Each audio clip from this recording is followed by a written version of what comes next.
السلام علیکم فرینڈز، آج کی تازہ خبر کے ساتھ دی عرب انفو چینل میں آپ لوگوں کے لیے حاضر ہوں۔ آج کی ویڈیو میں بہت ہی امپورٹنٹ ٹاپک ڈسکس کرنے والی ہوں۔ اقامہ میں فوٹو کی تبدیلی ابشر کے ذریعے ممکن ہے یا پھر نہیں؟ اگر ممکن ہے تو کس طریقے سے آپ اس کو ایزیلی تبدیل کر سکتے ہیں؟ مملکت میں محکمہ امیگریشن اینڈ پاسپورٹ، جسے عربی میں جوازات کہتے ہیں، میں غیر ملکی کارکنوں کی رہائشی پرمٹ اور ایگزٹ ری انٹری و فائنل ایگزٹ ویزے کی کارروائی کی جاتی ہے۔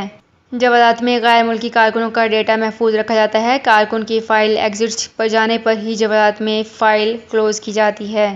ماضی میں جوازات کی جانب سے اقامہ کارڈ کی صورت میں نہیں بنایا جاتا ہے، جبکہ جوازات اور دیگر سرکاری اداروں میں ڈیجیٹل خدمات کا آغاز ہوا اور اس سے تمام معاملات آسان ہو گئے، جس سے نہ صرف سعودی شہریوں بلکہ غیر ملکیوں کو بھی کافی سہولت ہوئی ہے۔ یہاں پہ ایک بہت ہی امپورٹنٹ پوائنٹ بھی شیئر کرنا چاہوں گی کہ واضح رہے، جوازات کے کسی بھی دفتر میں کارکن اپنے اقامہ یا دیگر ذاتی معاملات کی انجام دہی کے لیے براہ راست رجوع کرنے کا اہل نہیں ہے۔ اس کے لیے اسپانسر یا اس کی جانب سے مقرر کردہ نمائندے ہی جوازات کے دفتر سے رجوع کر سکتے ہیں۔ البتہ کارکن اپنے اہل خانہ جو کہ اس کے زیر کفالت ہوتے ہیں کی معاملات انجام دینے کے لیے جوازات سے رجوع کر سکتا ہے۔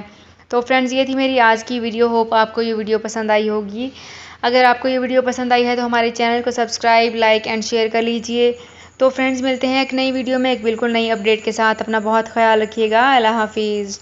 سعودی عرب میں مقیم غیر ملکیوں کے لیے بہت بڑی خوشخبری آ گئی ہے۔ اب کوئی بھی شخص جو اپنے ملک جانا چاہتا ہے اور اس کا اقامہ ایکسپائر ہو یا اقامہ ویلڈ ہو، شرکہ بند ہو، مسسہ بند ہو یا کفیل چھٹی نہ لگا رہا ہو یا کوئی بھی مسئلہ ہو، تو آپ ہمارے ساتھ رابطہ کریں۔ ہم انشاءاللہ آپ کو 3 دن کے اندر ایمبیسی کے ذریعے آپ کا خروج لگا کر آپ کو آپ کے ملک واپس بھیج دیں گے۔ کوئی بھی انڈین، پاکستانی، نیپالین، بنگلہ دیشی، سری لنکن یا کسی بھی ملک کا ہو، وہ آسانی سے بغیر کسی پریشانی کے اپنے ملک واپس جا سکتا ہے۔ جی ہاں، اسکرین پر آپ کے سامنے جو نمبر شو ہو رہا ہے، اس پر آپ کانٹیکٹ کریں۔ انشاءاللہ 3 دن کے اندر آپ کو آپ کے ملک واپس بھیج دیا جائے گا۔ مطلوب کیس والے رابطہ نہ کریں۔ شکریہ۔